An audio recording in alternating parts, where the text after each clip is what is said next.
अब एक सवाल आता है कि एनसीईआरटी पढ़ें या ना पढ़ें। अब ये सवाल बहुत इंटरेस्टिंग, कई बार सवाल आता है कि एनसीईआरटी पढ़ें, पढ़ाई स्टार्ट तो कर दें, कौन सी किताब से पढ़ें, एनसीईआरटी से पढ़ें। देखिए एनसीईआरटी का जो एक भूकाल से मैं कह सकता हूं, वो पिछले 4-5 साल से ज्यादा आया है, जब से कोरोना के बाद ऑनलाइन चीजें हुई हैं।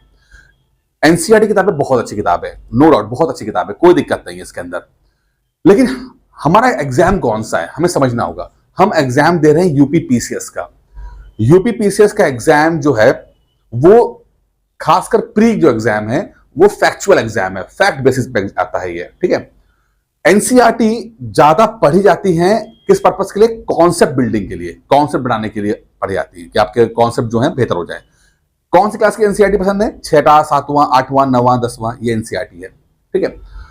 यूपीएससी में ये माना जाता था कि भाई आप जब स्टार्ट करने जा रहे हो, अगर आपको बहुत हाई लेवल चीज समझ में नहीं आ रही तो बेसिक एनसीईआरटी पढ़ सकते हैं, आप वहां से शुरू कर सकते हैं।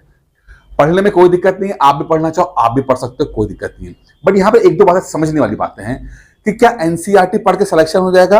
अगर आपको लगता है कि सिर्फ एनसीईआरटी पढ़ के सिलेक्शन हो जाएगा तो नहीं, ऐसा नहीं होता। पीसीएस प्री में तो बिल्कुल नहीं होगा, ठीक है।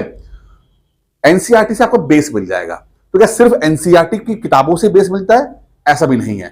कुछ स्टैंडर्ड किताबें आती हैं। अगर पीसीएस की बात करूं तो अगर जो बेहतर बुक लिस्ट होती है, मैंने कई बार बुक लिस्ट वीडियो बनाया है, आप उन किताबों से भी स्टार्ट कर सकते हो और एनसीईआरटी को पूरा अवॉइड कर सकते हो, कोई दिक्कत नहीं है।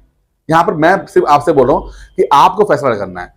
एनसीईआरटी अच्छी किताबें आपको हेल्प करेंगी, ठीक है, आपको थोड़ा बेस बना देंगी, लेकिन वो तब हेल्प करेंगी जब एनसीईआरटी को आप यूपी पीसीएस के एग्जाम के पॉइंट ऑफ व्यू से पढ़ोगे। एनसीईआरटी किताबों को आप यूपी पीसीएस के एग्जाम के पॉइंट ऑफ व्यू से पढ़ोगे। आपको देखिए, आप एनसीईआरटी ये सोच के मत पढ़ना कि आपको 6वां 7वां 8वां 10वां पास करना है, आप ये पास पहले कर चुके हो।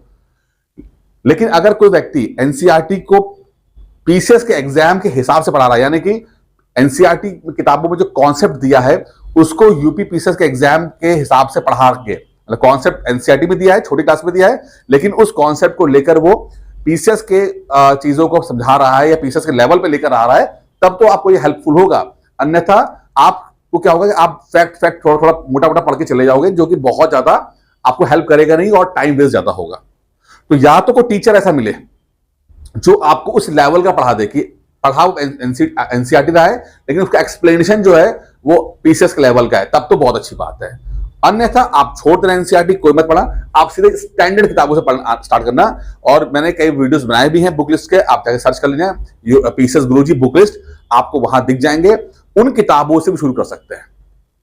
व्यक्तिगत मैं अगर अपनी बात करूं, पर्सनली बात करूं, तो मैंने पीसीएस के लिए एनसीईआरटी नहीं पढ़ी थी, नहीं पढ़ी। मैंने यूपीएससी के लिए पढ़ी, मैंने वहां पे इंटरव्यू दिया, मैंने पीसीएस के भी इंटरव्यू दिए हुए, तो मुझे बहुत ज्यादा जरूरत पड़ी नहीं है एनसीईआरटी की पीसीएस के अंदर। और ना ही मैं अपने स्टूडेंट्स को जो 1 साल की तैयारी कर रहे होते हैं उनको मैं कराता हूं, क्योंकि देखिए एनसीईआरटी में 30 से ज्यादा किताबें हैं।